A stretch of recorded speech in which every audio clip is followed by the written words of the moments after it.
How's it going, folks? Welcome into Overtalk. I'm Kid Liquid, as always. There's Chris Bizzle running into frame. We also have Caleb Cable Finn, Joshua Piscator Lee, and Dylan Pepidus Hornenbrook. How's it going, fellas? So good. Am I right? So good. So good. Bizzle's here. We gotta cancel the show, everybody. What did you leave for? What are you eating? Chicken nuggets. Okay, cool. So, That's reasonable then. so he has left the show for chicken nuggets. That is fine. No dipping sauce, though. No Right? dipping sauce for Bizzle today. Your mouth's supposed to be very dry. You gonna leave for a drink, too, in a minute? Oh, look at you, all prepared and such. Now he's prepared. I gotta go drink. All right, guys. So, how's Overwatch been this week for everyone? Anyone play quite a bit? Anyone particularly notice anything cool? Anything happen? Yeah. Tracers are getting better, and it's annoying. Yep.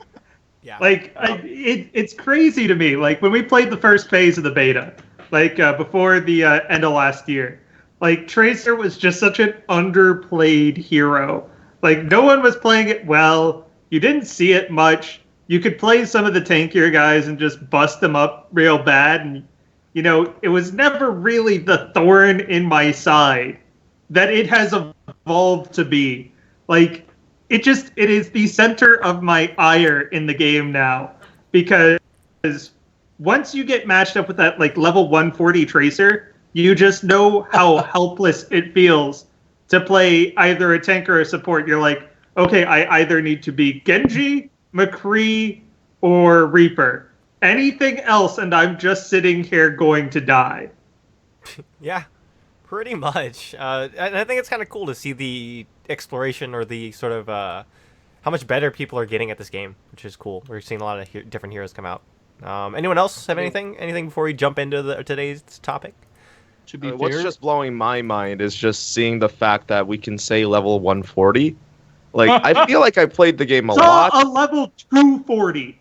Are you serious? That's just ridiculous. I don't understand how you can possibly get to a point where you play a game that much in such a short period of time. I'm glad that they enjoy it this much, but I just cannot fathom it because I feel like I play video games way more than I should, and I was still only at level 30 or so. But holy crap, 140, 240, and some of these players are absolute okay.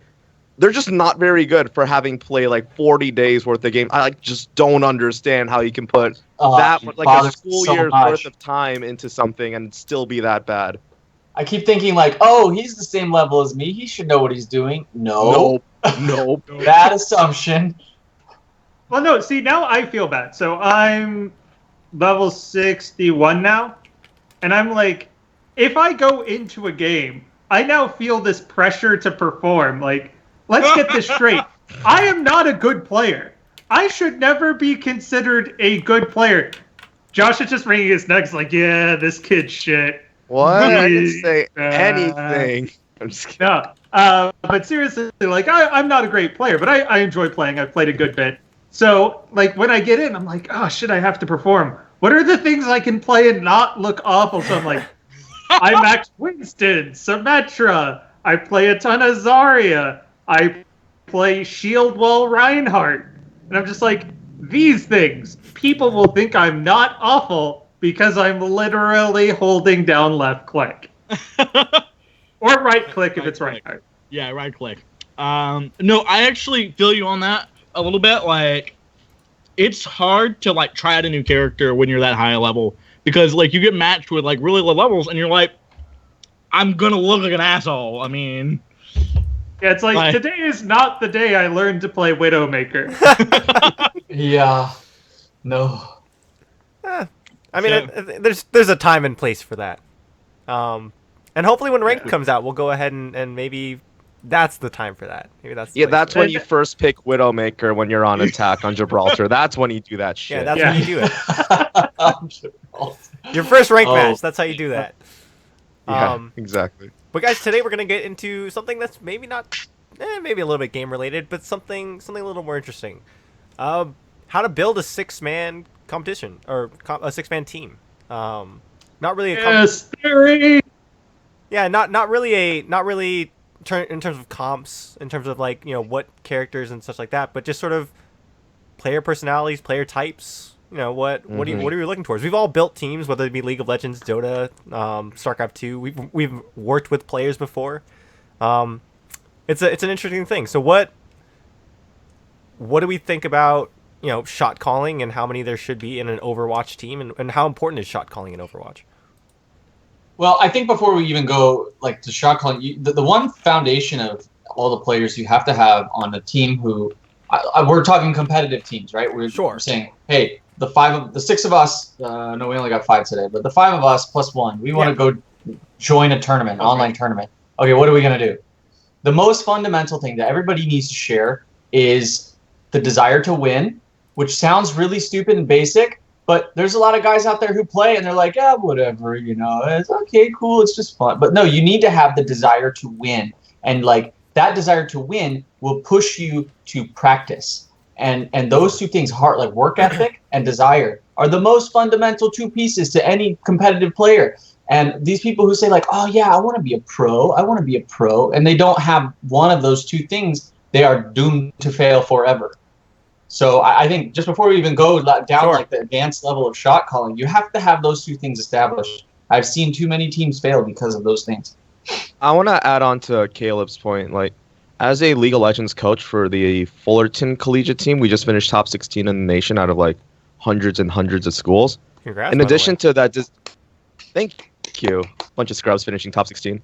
I'm just kidding. In addition to that shared desire to win, which will naturally lead to easier practice scheduling, you have to enjoy playing with each other, because you're going to be a lot more motivated to play, to practice, to make sure that your teammates are getting what they need in game and you guys are all practicing well. If you're invested in each other's success, if you hate the guy that you're playing with, you don't care that he went down, he got flanked by somebody. But if you do genuinely like the guy you're playing with, you guys hang out, you guys are friendly, and you guys are good teammates, then you're going to be a lot more emotionally invested into the performance of your teammates. And that's just naturally going to progress into better practicing.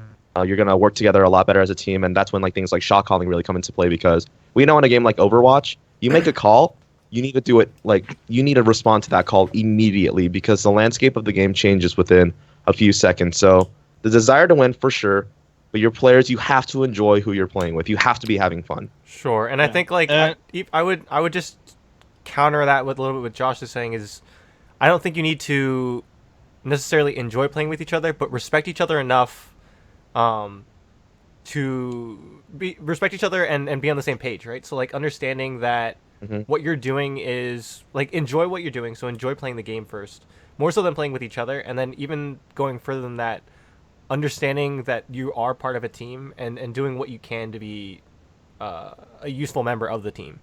So like, following calls and stuff like that, I think that's more of a respect thing than necessarily being happy playing with each other. Because I mean, that's not always going to be the case, right? Not everyone's going to like each other. I don't think you need to be friends. Right. But I think there's certainly a respect there. The counterpoint to that, Chris, is that okay, so like, and I can understand this coming from a collegiate level, right? Collegiate level, like it's so like, you're not a professional player, so it's so much easier to do that if you are friends with that person, right? Like the respect is not like there are very few times I have seen in a collegiate team where like it is that you respect but don't like that person, right? Because you don't like them, you're not paying, you're not getting money from it, you're just gonna leave, right? Sure. At least from what I've seen. And to add on this just a little bit more, at least from the StarCraft side, and I'm pretty sure this will translate, right? You can't have one person be above the level like of every other person, like way above the level. An example of that is we had a player in LSU's last season of CSL who was a GM player, right? But he was so much better than everybody else. And this is a special personality as well, but he's so much better than everybody else. He just didn't really care as much about it because like he hopped on and it was like a charity thing for us that he would help us whenever, we have a match, and he'd be as a quote unquote guaranteed win. Right. But that was it. Sure, and I think that's interesting point. I think that's not so much in true LSU fashion. It's like Ben Simmons and the basketball team. Hey, One really good guy and a whole bunch of other people.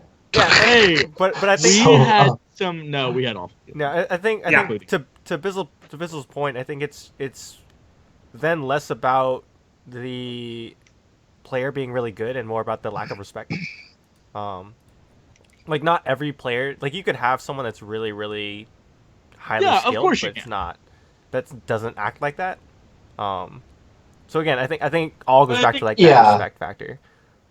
It always helps if you're mutually motivated, right? Yeah. And to be mutually motivating, it definitely helps to have comparable skill levels because you're always wanting to improve yourself with the guys around you.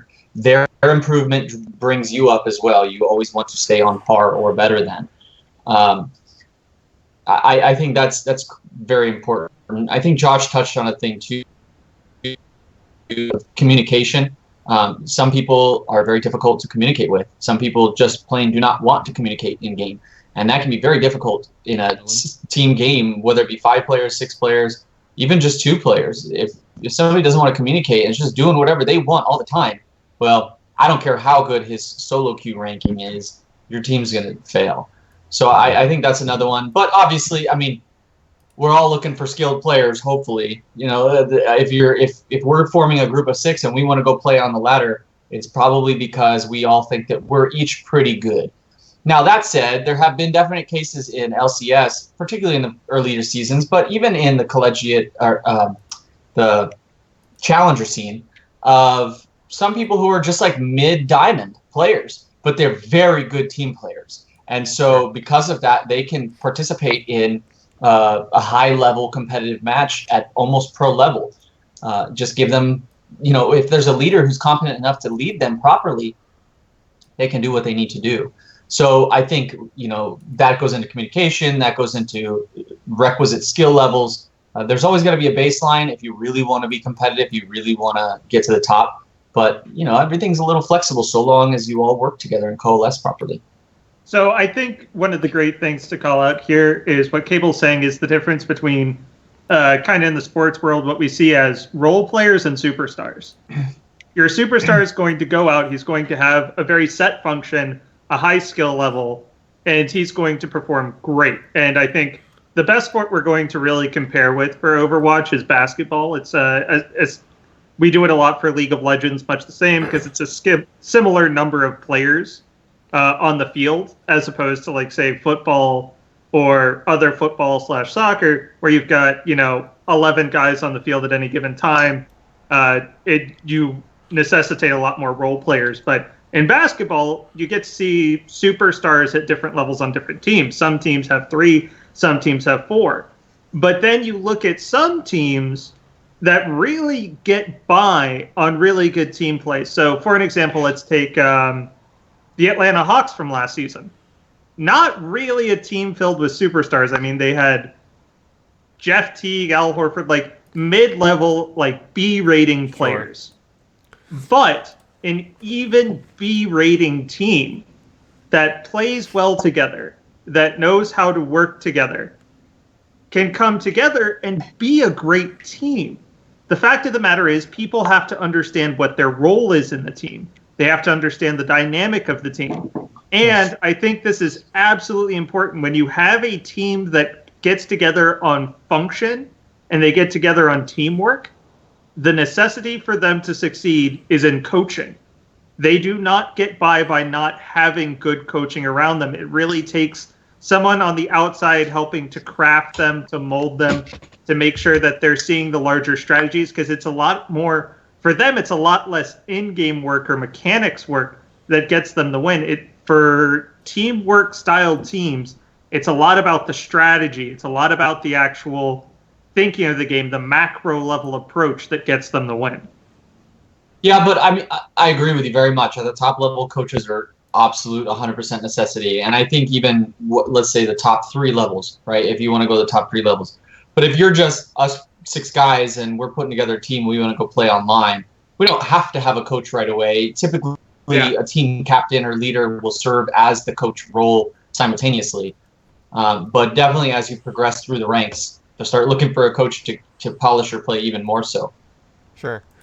I think like even going a little further than that, I don't think if you do have a player coach, I think you can't have everyone be on the same page in terms of thinking what a strategy is good. Like you can't have 6 like-minded people. I think you need a little bit of differentiation just so you have some variety of play. And then also just sort of for like if you think something's optimal and everyone thinks something is optimal, if you lose or something goes wrong, like you have to be able to understand why that's happening and maybe look elsewhere. And you're not really going to get new ideas, or at least good new ideas, if everyone's on the same page or thinking the same exact way. So I mean, like you have a captain that maybe will set an initial strategy, but it is a lot of back and forth, and that's where the respect factor comes in of like being able to take in different forms of criticism. And being able to discuss something without being offended. So, Josh, what has allowed your team to be so successful? What would you say the traits are, the dynamics, etc.? Well, my initial goal, I jumped on to coach the team as soon as they qualified for the ULOL Campus Series when that top 32 was set. I was really clear in my expectations of what I was expecting from the team and what I was aiming to do before I even joined, because I think a lot of people are too eager to like just bring on a coach or just jump on as a coach because it sounds cool. But I told them, hey, I'm jumping on as a player coach, not necessarily a strategic coach, which means I'm going to focus a lot on our in-game communication. I'm going to be there to be that buffer between players when we have disagreeing ideas, to lead discussion and make sure that everybody's ideas are represented and we're following a logical, set logical arguments and flows of conversation. So my whole approach was just very person and player, like interpersonal based, because I'm not a high-ranked League of Legends player. I don't possess like super high knowledge of the game. I think my macro sense and stuff is really good in terms of general strategy. Who aren't gonna necessarily respond to somebody who's in gold 5. So I knew that coming in, and I was really clear about that. But things I am really good at are fostering conversation and helping build relationships, because I've spent so long working. Josh, you're breaking up a little bit, buddy. Can you hear me? Hello? You're breaking up a little bit, buddy. Hey, I can hear you. All right, sorry. Mainly encouraging everybody to speak their mind, getting everybody's ideas out there, going through each and every idea, saying, all right, these are the reasons this idea is good, these are the reasons this idea might not work. And then just opening communication like that is, I think, what really helped us succeed a lot, because, like Chris said, it's a troubled spot when you have 6 players who are just absolutely on the same page all the time, because then you just have one all-in strategy that if it doesn't work, all of a sudden 6 players are scrambling. But if you have all these fresh perspectives coming at it from every single time, you're able to properly funnel those ideas into execution without having people argue and scream all the time. I think that's what makes a team successful. So that was my goal when I came into the team, and I think we executed pretty well in establishing communication, honesty, trust, and more importantly, responsibility, and making sure everybody was on the same page to win. You sound so grown up. More importantly, responsibility. It's true, though. With great power comes great responsibility. With great responsibility came 12,000 in scholarships for the team, so they worked hard for it. Man. Nice. There you go. What about them individually do you think makes the team successful? I think it comes down to just being good individual mechanical players and a willingness to work hard and win, because we had a lot of clashing personalities on our team that were really hard to work around, and kind of what ultimately made the team not want to play together after the campus series actually ended. But during the time it actually happened, we brought up the points of, I mentioned how important it is to have fun with each other when we're playing. A lot of our guys didn't necessarily have fun with each other or didn't really like each other. It was a lot of times it felt like more of a business agreement, because there was a lot of money on the line. First prize was $180K for the team, so it's not something that the guys could just take lightly. But there was just that every player had that sense of, I want to win. I'm willing to work with others in order to make sure we have the best shot at winning. So individual mechanics are very important, but like Cable brought up, like everybody brought up, that desire to win is probably paramount. Very much so. And I haven't ever. I mean, the just from my experience of playing cable, to kind of answer your question, I think it depends. Like, you need a good yin and yang, in terms of what your team's supposed to do. So, like, having coached a ton of League of Legends teams before, I always made sure I had a good mix of like aggressive players, and spontaneous players, and then players that thought really deeply about every move they made. So you can have that sort of back and forth discussion when a game's happening. You don't get too out of control, but you have that different factor that doesn't make you predictable. And also, like, I think you have to have the optimist and the pessimist, right? You have to have the guy that goes, guys, we can still win, and then you have to have the guy that says, guys, don't get overconfident. Let's keep going. We could still lose, and to pull it back as well. And I think also that people overlook it, and those are kind of the obvious ones, but people overlook it. But you have to have the fun guy, right? You have to have the guy that no matter what's happening, he's always in a good mood. He's always cracking jokes. He's always having fun. He's always sort of that. He's the pulse of the team, right? So if that guy gets depressed, you have a problem. But you pick someone that you feel like can power through a lot of adversity. That's a very good point. What do you? Okay, so does anybody know something about competitive CS:GO? Because I'd love to have an opinion on shot callers. Well, from what I understand of CS:GO, there are usually 1 to 2 shot callers. So when you can split off your team into 2 different groups, a lot of CS:GO strategies depend on that, and so you can have 2 individual shot callers and that are working in tandem. Right, like one guy calls like the break and one guy calls like the mid-round rotations and stuff, right? Yeah. From my understanding, and so like for Overwatch, you don't really see too much kind of breaking off in that. I think for me, in particular, for shot calling for Overwatch, I would think it would be your supports. So like most teams run 2 support players. You would usually have them be shot callers, at least from what I would think in Overwatch. Josh, you've cast a lot more than I have. What do you think? I think there's a massive difference between Overwatch and something like CS:GO because Overwatch is respawn based. Yeah. And based in not necessarily my casting experience, but my experience competing on respawn shooter teams, it's not necessarily about making big macro shot calls or like decisions like, all right, we're going to go in 3, 2, 1, we're going to rotate here, we're going to go here. Teams are generally going to approach these maps with the set strategy already and with like a general outline of gameplay. And all the shot calls that are made are generally more macro based, like, hey, slow down, we're going to push together.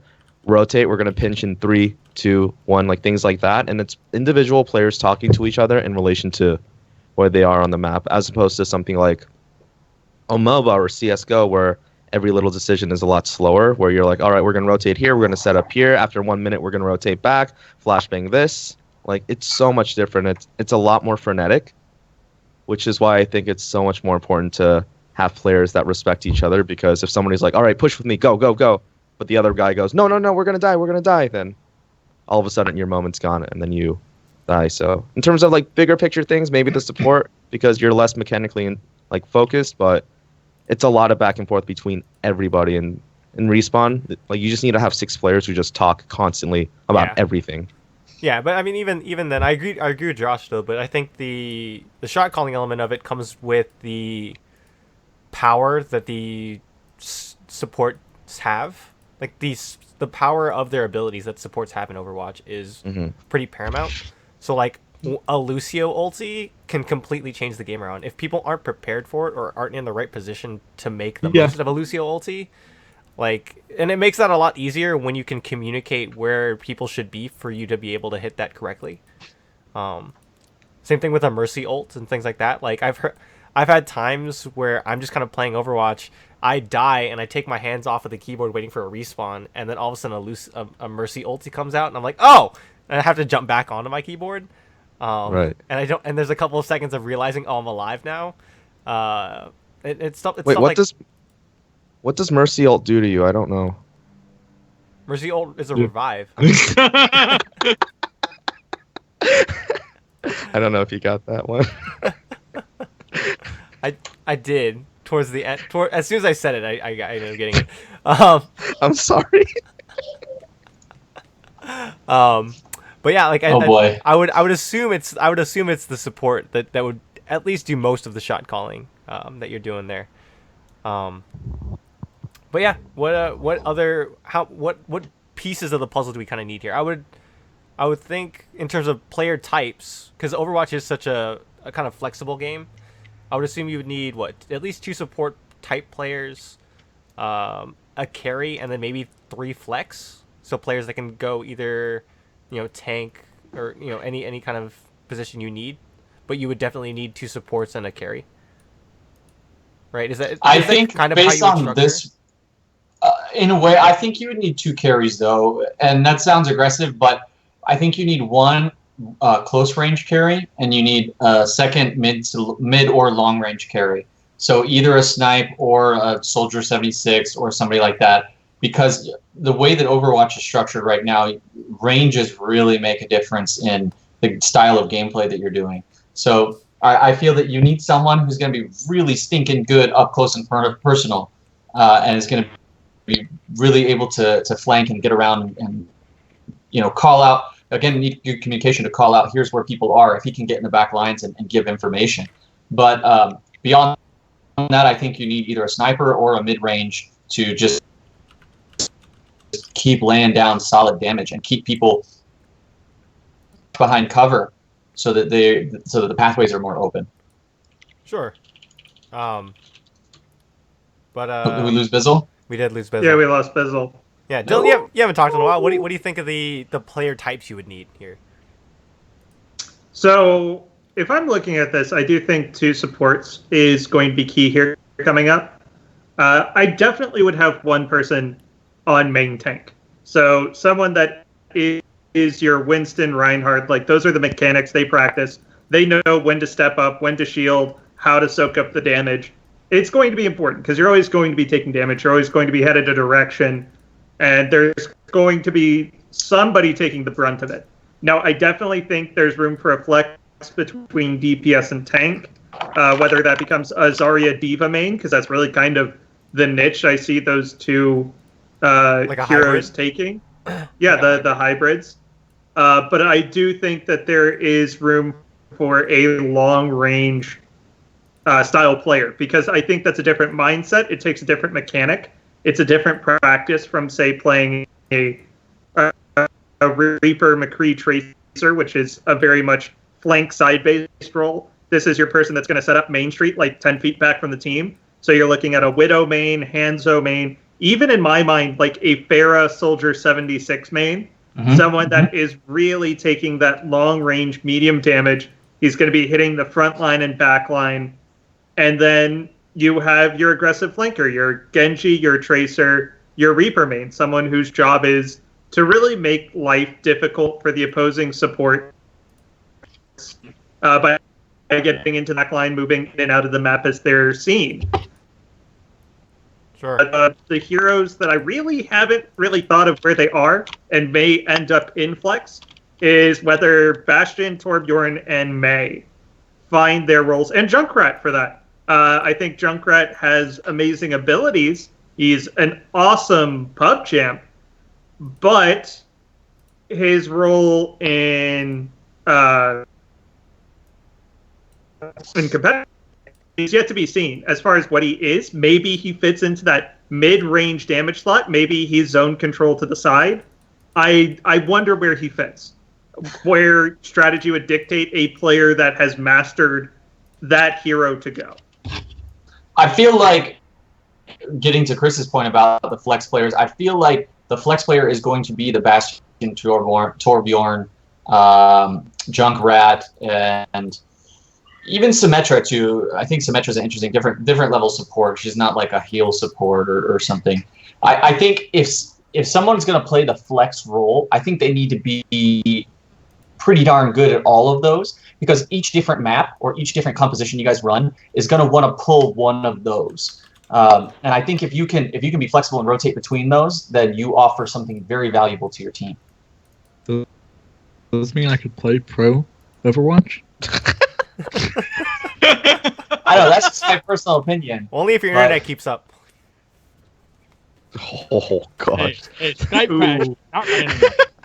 Burn. Yeah, but that conditional pick is super important in the limited amount of Overwatch that I've casted. You see picks like Junkrat, Torbjorn, Bastion, Symmetra coming out on like maps like Numbani, because that first control point or that capture point, you can set up on it pretty well and kind of hole up and just wait for them to come. So you see a lot of teams running these kind of all-in cheese comps where, say we're playing stopwatch, they only have to hold out the enemy team for 3 minutes, and then you think, okay, we're gonna go for a turtle comp, Bastion, Torbjorn with the Junkrat, Symmetra lining up turrets everywhere.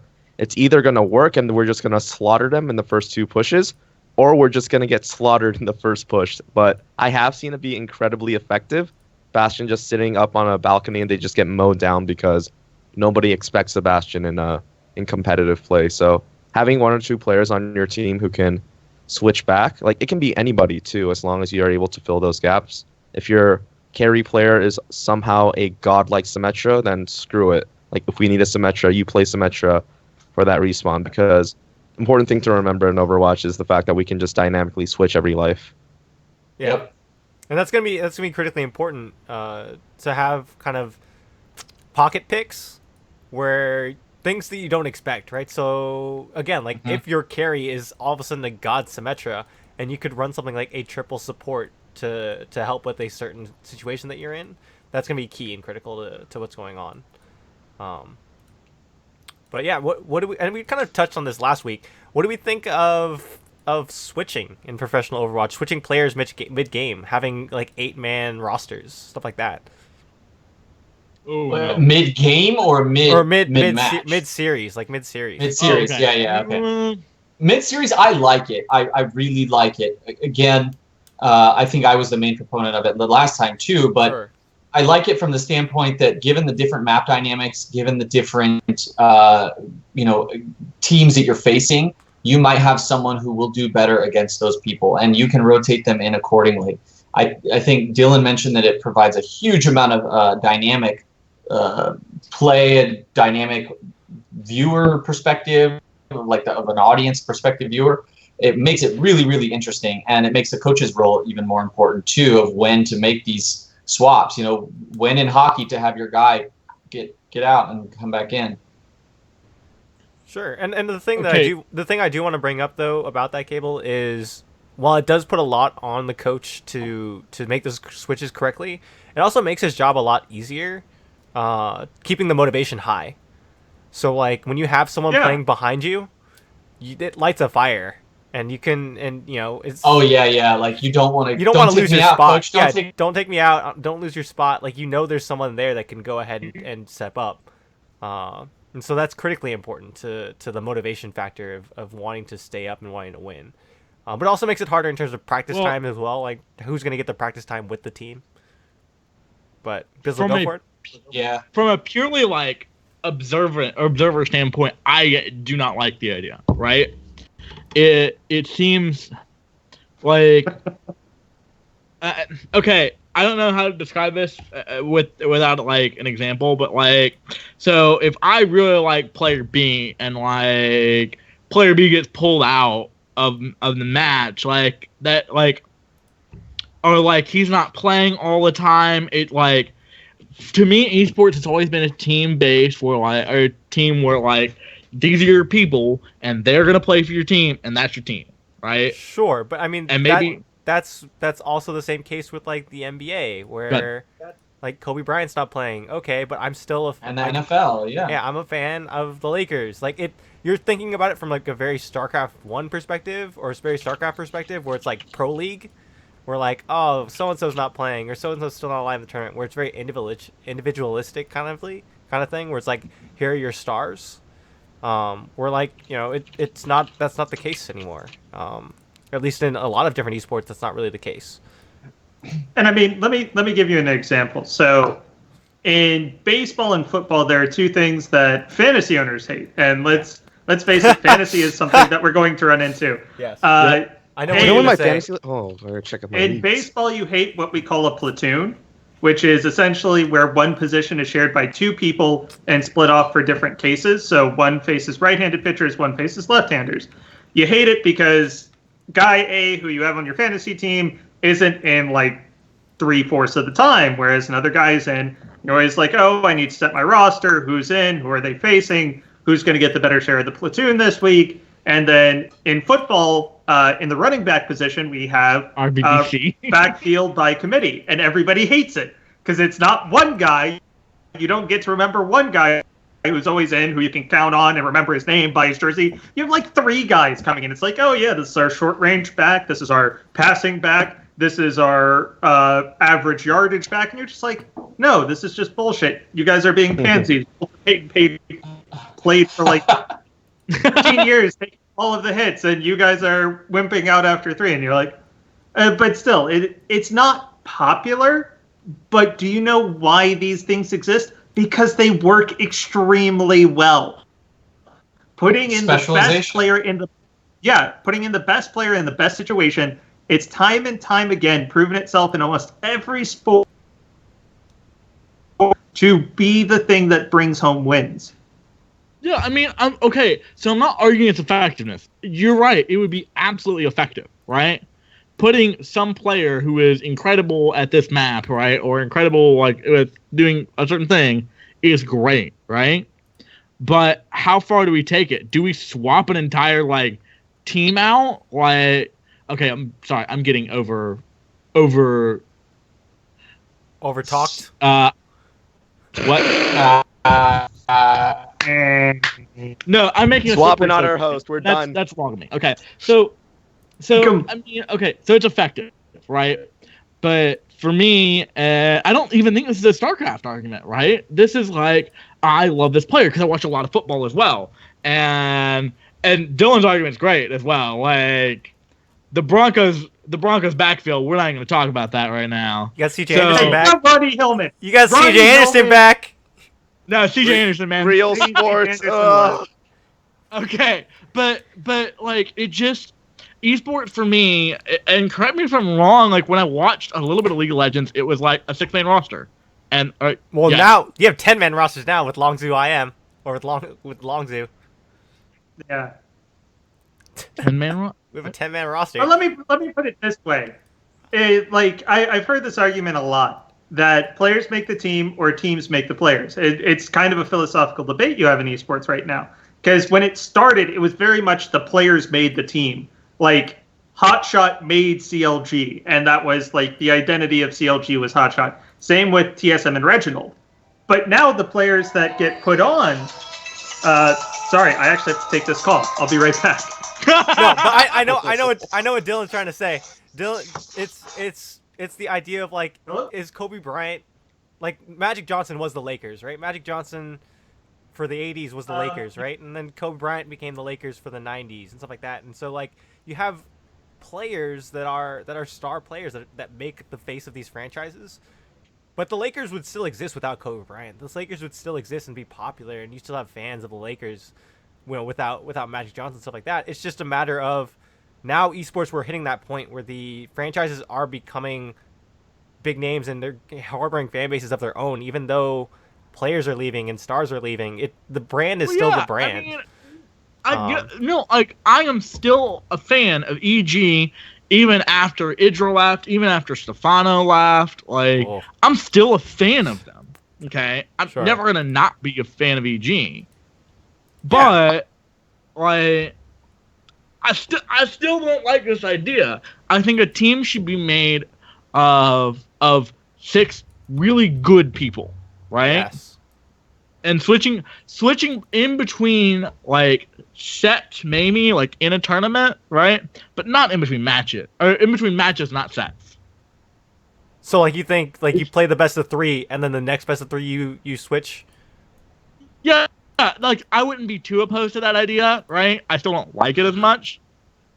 But and you're right, I am coming from a very individualistic perspective, right? I love Melee, I love Smash 4, and I love StarCraft, right? Those are all individual sports. Sure. So yeah, I think what's going to happen, though, is given the fact that there are varying heroes and varying maps. So League of Legends has one map, but varying heroes. StarCraft has many maps, but the same basic strategy of every race, right? Like you progress with the same stuff. So now, since we have 2 elements of dynamics, well, that would be Warcraft 3. But I mean, I guess It's not the same. We're Heroes of the Storm. No, Heroes of the Storm. Think about it. Oh, yeah. I guess to an effect, I think it would apply there too, because you have these two cross dynamics in that. Say your best player on your team is only really good with two heroes, but this map that you guys have to play for the third game of your best of 3 match, those 3 heroes are not good on that map. And you need someone who's going to be good on that map. So you swap out your star player for someone who's not quite as good overall, doesn't have quite as good as stats, but he's really good at Pharah on Ilios, right? I get it, but then you're just B-teaming, and B-teaming mid-set. It's not B-teaming. It's not B-teaming, though. It's specializing. It's specializing because what your star player cannot do, you need someone to accomplish still. Either that, or you just like slave drive your star player into not wanting to play the game anymore.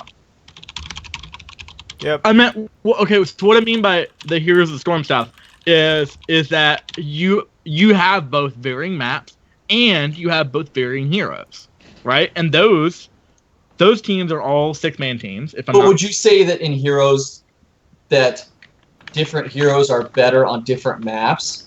Yes. Like, starkly, just absolutely, this hero must be played on this map. Maybe. Okay.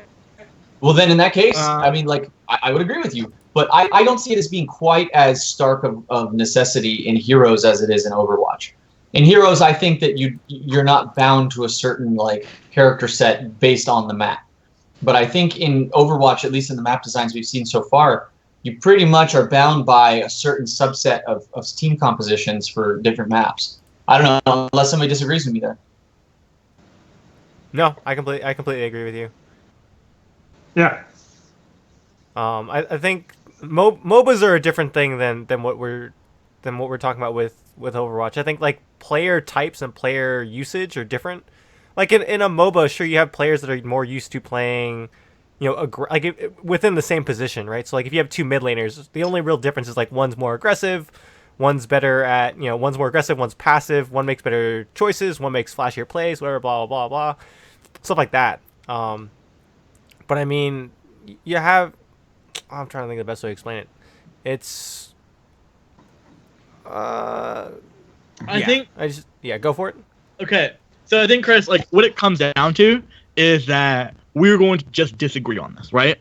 Because I'm not arguing this from a like we're agreeing on points, right? We're saying yeah, it would be better, right? I absolutely think that it would be better, that it would make for a better game, even, right? Sure. Right. It would be like matches would be better if there were any number of players more than 6, right? Sure. But my personal preference is to only have 6 players on a team, and have and maybe if somebody's sick, obviously, then put another player in, or hire a merc for the day. But that's hire it. a merc for the day. And I'm going to agree with Bizzle on a point here. Is as we're growing out esports, especially as Overwatch is growing as an esport, it needs its stars. Sure. It needs its every play, every match sort of personalities that people can get attached to, because it's the foundations of how these leagues and how these sports are built. Is you get that first superstar, and then you get another guy to face him off, and then another one, and that's how you start building the personality of the league. Yes. So yeah, for building these teams full of specialists, and it's not necessarily the best factor for crowds. Saying, oh, that team made the smartest decisions, they really locked it down, just no faults, perfect game. That's kind of boring. As much as, we like to throw around the term Clown Fiesta in League of Legends, guess what? Clown Fiesta puts butts in seats. It gets people talking, you ooh, you ah, you cringe, when someone makes something really stupid. But guess what? You're entertained and you're engaged. Yep. Watching a 2-0 victory in League of Legends, it's like pulling teeth. You understand why it needs to be done, and you understand the technicality of everything, but it's painful and it's boring. Sure. So it's kind of funny. What's good for winning and what's good for making a good cohesive team, not necessarily the best thing as far as putting forward a consumer product or, something to put in front of an audience. Sure. I 100% agree. And I think if we start with this trend of every team fielding 12, 18-man rosters where you have the Pharaoh one trick, you have the Hanzo one trick, you have the, hey, if we get to map 3 game in a best of 5 on Ilios in the 3rd round, then this guy's really good at Lucio, and that's when we're going to, like, if we start getting to that point, I think it's going to drop the average player quality in the entire scene too, because all of a sudden you got, instead of 500 really good players vying for an exclusive 18 spots, you've got 2,500 okay players who now have a place on so many 18-man rosters, and just the average quality of player is going to go down in terms of viewership. In addition to Dylan's points about it's going to be so much harder to latch on as a viewer when players are swapped out constantly, especially in esports right now where a lot of teams now, if they're not, like brands like TSMC9 standing on their own, there's always going to be more people watching Sneaky than Balls. There's always going to be more people watching Double Lift than Svenskeren. It's just always going to be a thing. And the more you diverge away from that in terms of esports, I think you take away from what esports really is. Stories about individuals who put in the countless hours of practice on their own in order to become a professional at something. And that's kind of what the heart of esports is. I'm going to cry right now. I believe in esports. Yeah, I mean, it's a I fair want. point. No, I mean, No, I completely agree. And like, I'm not talking like when I brought it up, I'm not talking about like one tricks. I'm not talking about like really highly specialized, but I'm talking about just in terms of playstyle and differences. So like the perfect example was like SKT last year, right? When they had EasyHoon and Faker, where they're both super high level mid laners that can play pretty much every mid laner you could throw at them. It's just there's obvious things of, oh, this is a Faker champion, or this is more of a EasyHoon champion. Like EasyHoon fits this comp better, or Faker fits this comp better. The thing is, I don't think that made sense in League of Legends because I think it makes more sense having a multi-man roster in League if you're able to decide your roster after pick ban.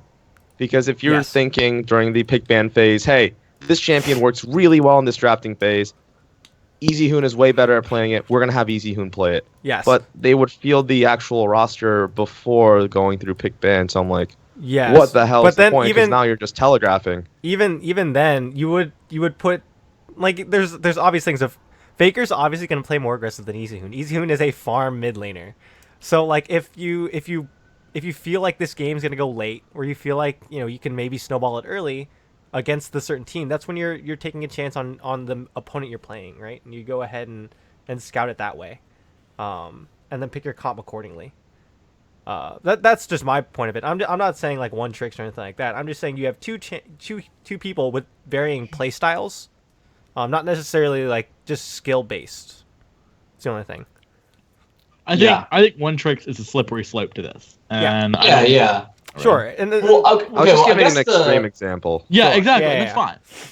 I'm getting at like the Mighty Ducks 2. Did you guys ever watch that movie, The Mighty Ducks 2? Yeah. Right? Okay, Yeah. so they get these guys. They get the guy who can do like the puck. The knuckle puck. The knuckle puck.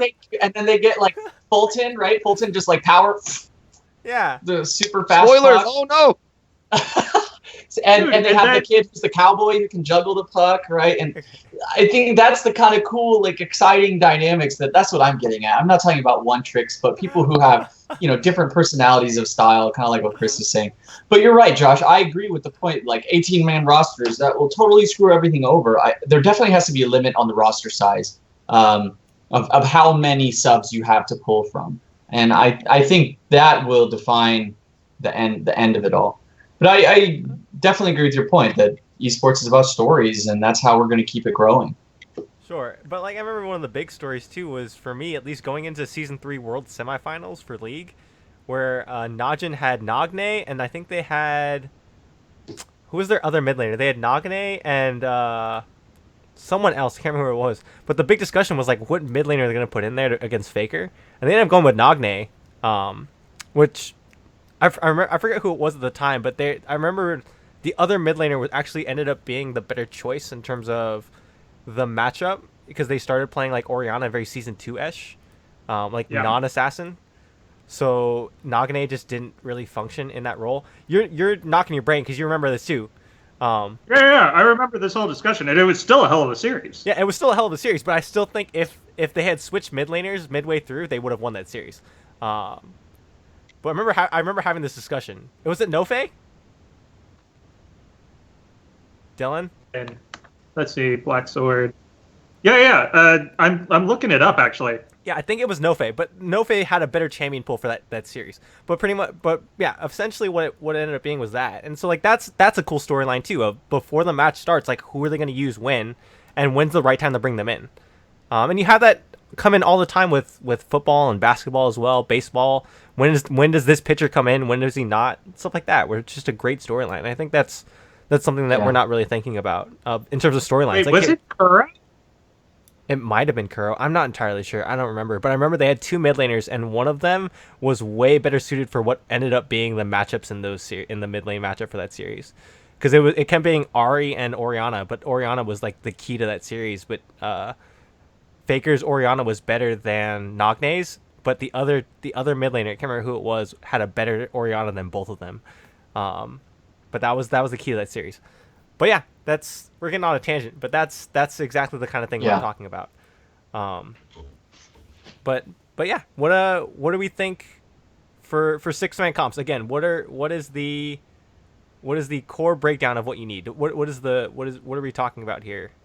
Like I know we went over it, but what is the definitive thing that we can agree on? What, 2 supports at least? Two supports, 1 tank, 2 carries, 1 flex. That would be my preferred comp. I think the only thing we were going to agree on is that minimum there needs to be 6 people. Minimum 6 people. Well, yes. I don't know, Bissell. I played with you a lot. That's like playing 5v6. Oh! Oh, the burns. I got nothing to that, man. The desire to win is like paramount. Yes. Everybody has to like want to win. Like they have to be really, really hungry for it and willing to do whatever it takes to get there. Beyond that, like everything else is a bonus. So how do you find? We're running out of time here, but like, let's say you as a person have a really strong desire to win, and you want to get on a team. How do you find other players who also have a strong desire to win? What's the best way of going about that? Like r/competitive Overwatch is a thing. Okay. Where people are going ahead and looking for teams and starting to start teams, stuff like that, and really talking about strategy. So if you're really over there, then yeah, it's into that kind of stuff. Over there has a great wealth of knowledge for you. Yeah. Speaking of teams, team, we'll grab somebody else, but yeah, we'll grab one Overtalk listener. Yes. Well, grab. Also, we had some good success with local groups on like Facebook or different like Discords or things. If you can find a group local to you that can play on the same time zone, that can play in the same, I don't know, that even if you can get together in one place and all play together, I think that's always helpful to be able to meet each other, have lunch together. That's always a plus. So like, we have a SoCal Overwatch group. Yeah, if you're in college. Esports clubs, they are everywhere. I guarantee you, if you are at a college where, you know, at least like 10,000 people as a you know, undergrad size, you have an esports club on campus. Go find it. You will find people playing the exact same games as you. And truthfully, I think that's where, when esports are beginning, that's where you look to find the most competitive people you can find. Yeah. Yeah. And if you don't go to college, if you're out of college, go to your local college anyway and wander around looking for kids that play games. I think as the community grows and the competitive scene is a lot more established and people are more interested in playing, you're naturally going to run into people, whether it's through the ranked playlist. If you're really interested, a lot of times you'll see on Twitter or community forums, free agents looking for teams, looking to run scrims. Maybe a lot of people like to do like pickup games like 6v6, where you just randomly, kind of like pickup basketball games, where you just randomly play in a group of other people and if you find people that you enjoy playing with and who seem to have the same mindset as you, you can open a dialogue, say, hey, I'm looking to play in this tournament. I really want to win. I'm looking to do this, this, and this. And if you're on the same page, you've got another person to play with. And it's so much easier to attract people to your team if you're like a team of 5 looking for 1 versus team of 1 looking for a 5. Yeah. Yeah. And I think the thing too is don't forget you have tournaments popping up, like online tournaments popping up. So you have Gosu Gamers every week, and I'm sure that people don't have full teams for that, or if they're looking for a last man fill, you can probably find them pretty easily there. And to that point, I've run into this too with people trying to put together teams or when these online tournaments come up, or when you're reaching for a deadline to have players, just get somebody. Like if the tournament's tonight and you have 5 and you need a 6, just get a 6. Don't be overly picky. Don't like, oh, we're not going to play because we couldn't find a 6. Just get somebody. Just play. Just play. Exactly. I've seen so many times where guys are like, they pull out of brackets because we couldn't find someone who meshed with our synergy and who was our right play style and fit in right or had our same practice schedule. It's like, who freaking cares? Just get one and play in the tournament and then figure it all out later. Sure. It's my little rant. Yeah, very good rant. Good rant to end on. Anyone want to add anything to this discussion before we close it off for the night? No? No, I'm good. Okay. If you're looking to join a team, we've got 5 looking for 1. Well, 4. We'll talk about that later, Bizzle. I'd like to say, as a side point, I hate environmental kills. Please, Oh my why god, I'm environmental so kills? done with that dumb, stupid. I didn't know you could get a medal for environmental kills, but Cable and I found out real quick last night. That's some stupid Lijiang Tower bullshit. Sorry. So yeah, we'll discuss environmental kills next week on Overtalk. No, next week we're actually going to talk about... So this week we had some more... Or actually today we had some more news on the Overwatch media that's coming out. So like the graphic novel, the comic book, the cinematic, the first one coming out in a couple of weeks. We had... Cinema short! Hopefully, Yeah. Winston! We had a ton of stuff come out about that, a very informative post. So we're going to talk next week about all the Overwatch things that are non-game related. So like the pop vinyl figures that are coming out, the cinematics, the books, the comics, all that kind of stuff. Talk about what we want to see, talk about what we know is coming, some speculatory stuff, and yeah, just having a lot of fun with Overwatch. Something non-game related, because I think a lot of the stuff we've done lately is very meta discussion related. So, and then the week after that's going to be our back to the monthly meta discussion for the month of March. But yeah, guys, thank you for watching, and we'll see you next week. Bye. See ya.